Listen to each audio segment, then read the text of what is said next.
Ladies and gentlemen, welcome to Talk Spicy. I'm Coach Gene Clemens.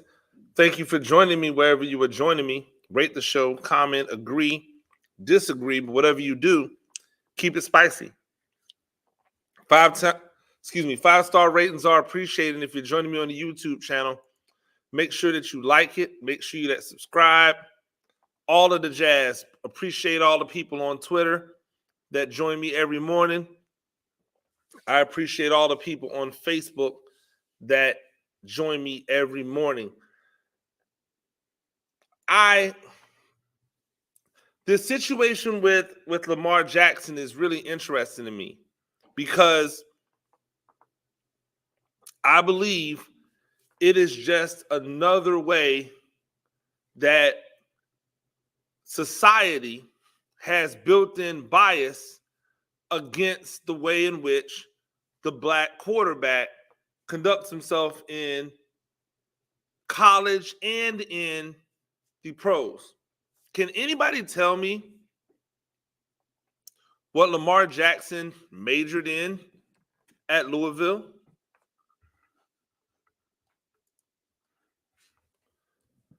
I don't, and I ask this question because people act as if Lamar Jackson didn't spend at least 3 years in college. People act as if he didn't learn. He didn't learn what to do while in college when it came to preparing himself for the NBA. They act as if he's just some dumb jock. Now, it doesn't bother me that people just assume that players are dumb jocks because that's really nothing new, right? That's nothing like people are considered to be dumb jocks all the time. And for me, it just goes to the ridiculousness of how these people who could never do what Lamar Jackson and others like him could do, how they perceive these guys. Oh, well, he's supremely talented, so he must not be smart. He's supremely talented and he comes from the inner city, so he must not be smart. And every time they want to show the ultimate diss against black quarterbacks, they go to intelligence.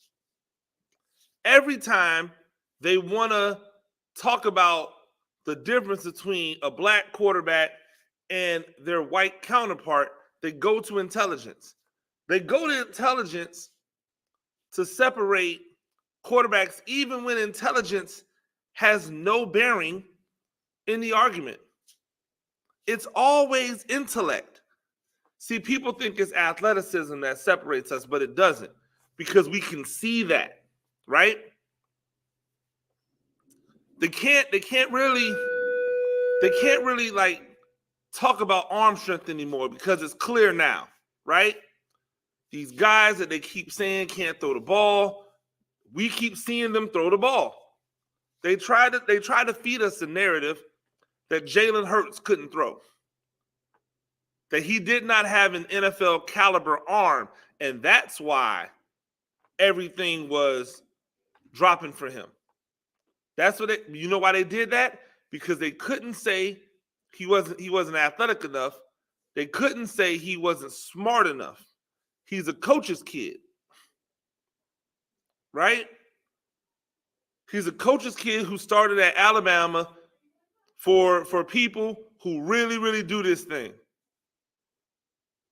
Say what you want about Lane Kiffin, he knows offense. So they couldn't speak on intelligence, so they had to find something else, so they went to arm strength. And then we watched Jalen Hurts when given a year in the program, where when given a second year as a full starter, turned into an MVP candidate. Not because he was running the ball, but because he was throwing it. And not because he was just throwing up balls for his superior wide receivers to go and get, like Joe Burrow does sometimes. And I'm not even mad at him. That's what you're supposed to do. You got superior receivers. Throw it up. Let them go get it. But putting the ball in places where my guy and only my guy can get it. Putting the ball in places where nobody else can seek out that ball except for me and my guy. That's what Jalen Hurts did. Because they were trying to find a reason. And watch what I tell you when I say next year,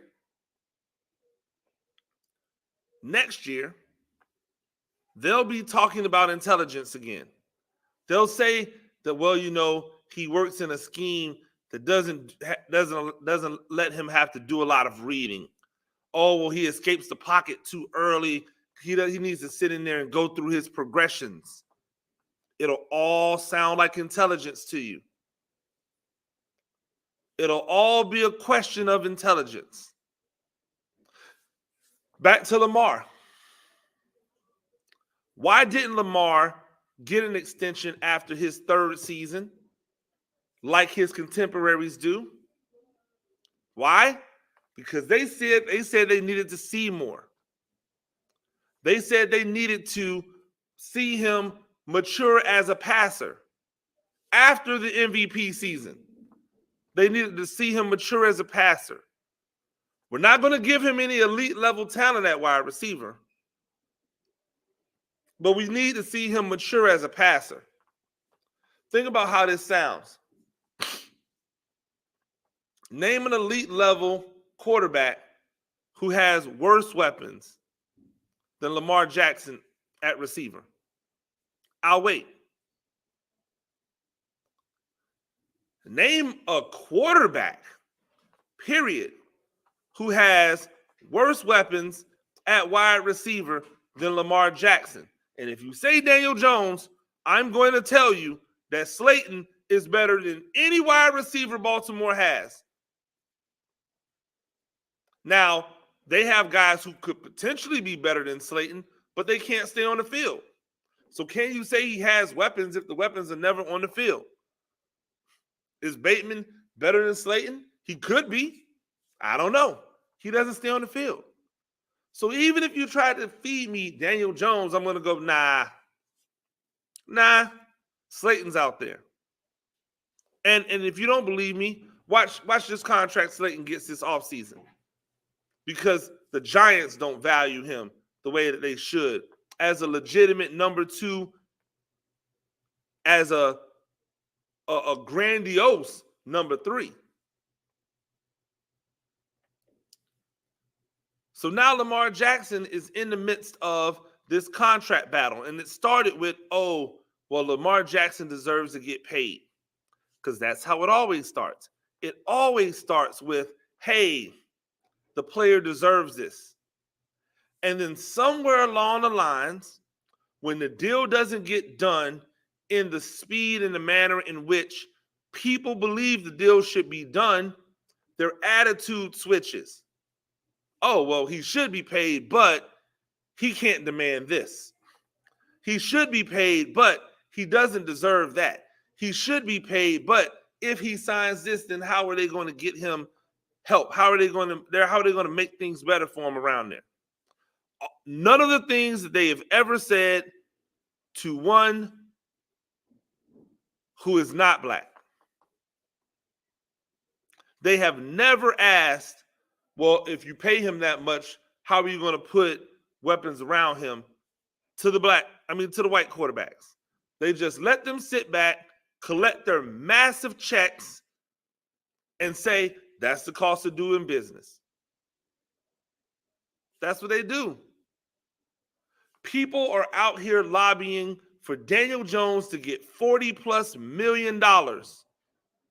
And they're telling us that Lamar Jackson doesn't deserve a fully guaranteed contract? Somebody make it make sense. Are we worried about injuries?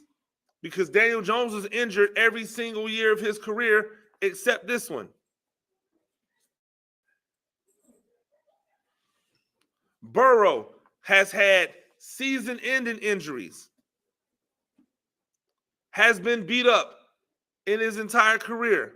Mahomes has been beat up. Allen has been beat up. Injuries are a part of the game. But guess what? If you don't want your players to get injured, then maybe, I don't know, watch this. Don't run them on quarterback power. Don't run them on quarterback lead all the time. And even with that, that's not how Lamar Jackson gets injured. So we have this situation where Lamar Jackson is holding out, and we all know he's holding out for a fully guaranteed contract. At least that's what we think. But because Lamar Jackson doesn't have an agent, here's where the intelligence comes in. Oh, well, Lamar Jackson and his mother can't possibly negotiate a contract this big. Why not? Who are these agents? Whenever somebody as an agent starts in the business, what knowledge base do they start off with? The same knowledge base that Lamar Jackson and his mother started off with. Oh, you think they went to school to be an agent? Look up and down the realms of agents. Most of them did not go to school to be an agent. Most of them went to school for something other than being an agent, and then they educated themselves. So you're telling me that Lamar Jackson, knowing that he's staring a massive payday in the face, neither he nor his mother nor whomever they have privately advising them did any education? None of them decided that it was smart for them to find out and understand what this whole thing was about? Are you mad that Lamar Jackson is representing himself? Or are you mad that because Lamar Jackson is representing himself, you can't find out any information on what's going on with Lamar Jackson? There are no real leaks. And then you can see when people say that they're for the player and clearly show that they're for the team.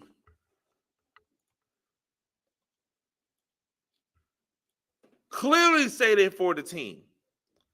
RPO season, I don't know the man's name because I don't even know if it's a man. Let's be real about it because this is social media. But I follow him because he says some legitimate stuff about Ravens.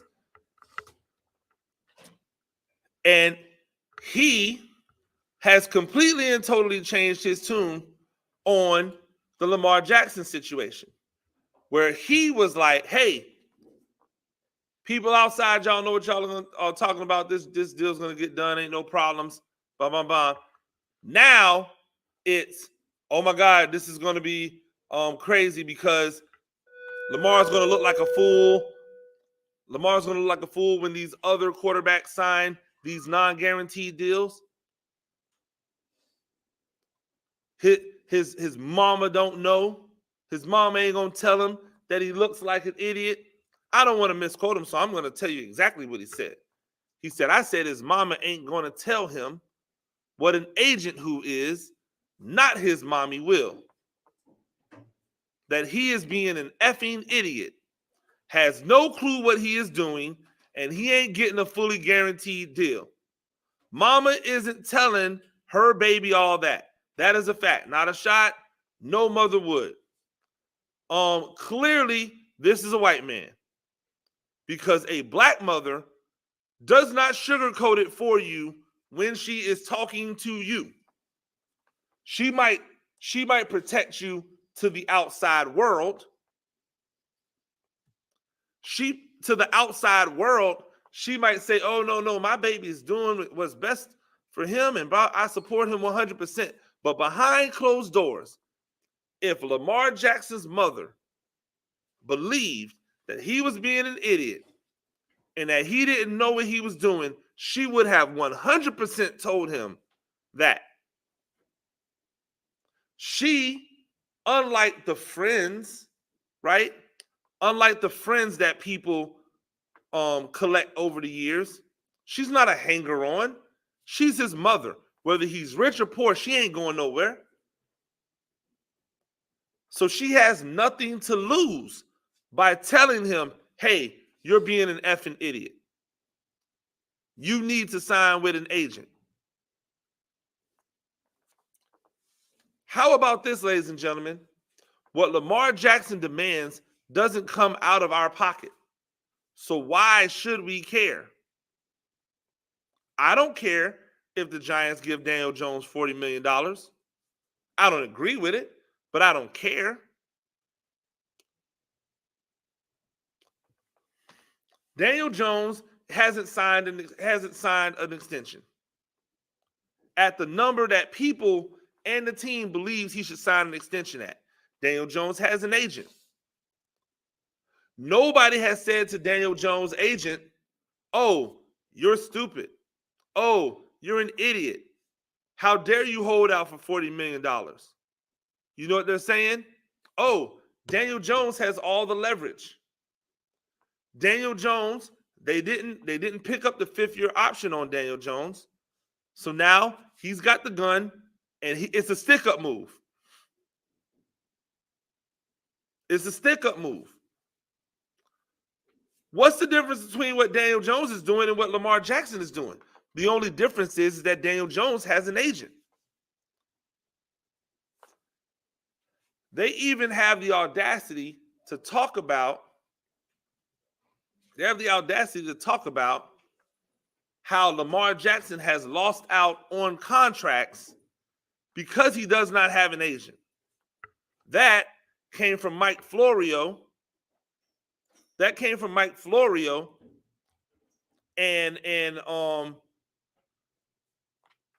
Chris Sims, who apparently knows everything now because he was the son of a former NFL quarterback, which is the only reason he ever got to the league, because he was not good. He certainly couldn't hold Lamar Jackson's jock. He's way better than me at quarterback, but I can't throw.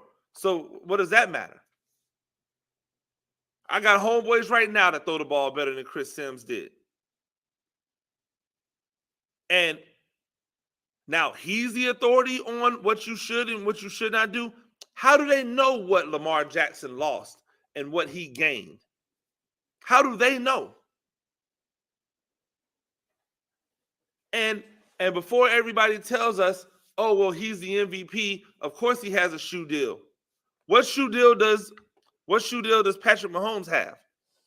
When was the last time you saw Patrick Mahomes on a shoe commercial?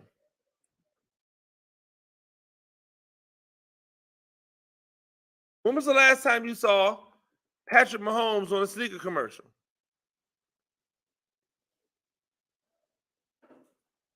Patrick Mahomes joined Adidas when he went pro at 2017.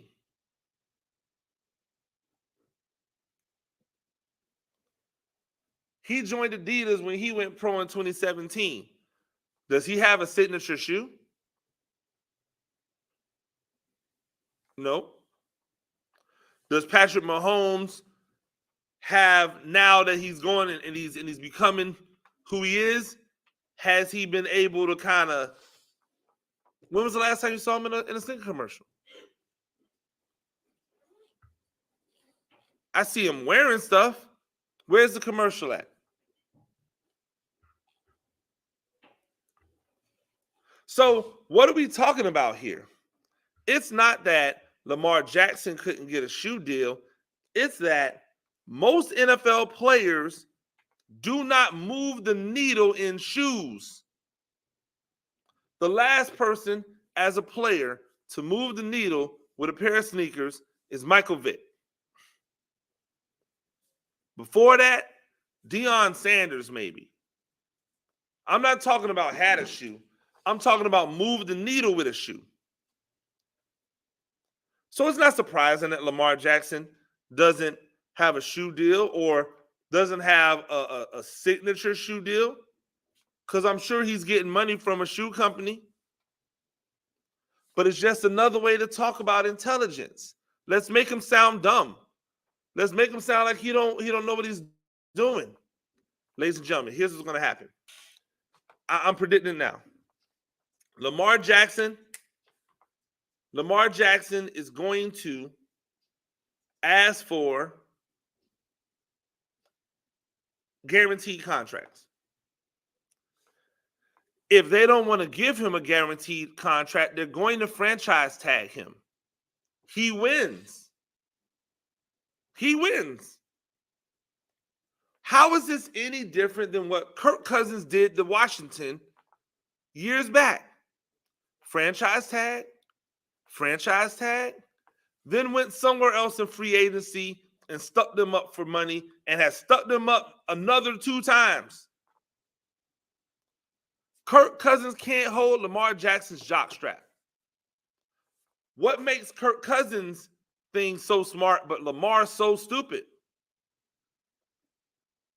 Even if Lamar comes down off what he was offering before, what has it hurt? If he doesn't get a fully guaranteed contract, but still gets one of the richest contracts in NFL history, who cares? Why are we so quick to call him stupid for holding out? He has all the leverage. He does not have a bad season in the NFL. Daniel Jones is demanding $40 million, and he only has one mediocre season.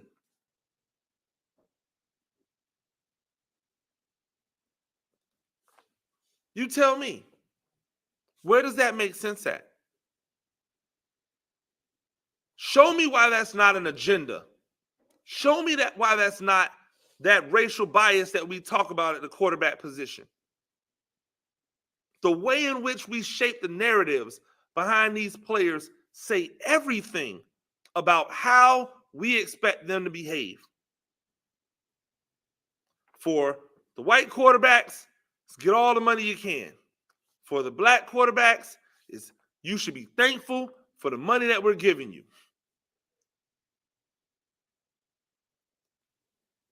It's an epidemic, and we keep falling back into the same routine and trying to act like it doesn't exist. There's too many examples of it to keep turning our back to it. Ladies and gentlemen, that's Talk Spicy. I'm Coach Gene Clemens. Do this thing a few times a week. Rate the show, comment, agree, disagree. But whatever you do, keep it spicy. 5-star ratings are appreciated. If you're joining me on the YouTube channel, make sure you like, make sure you subscribe. Till next time, peace.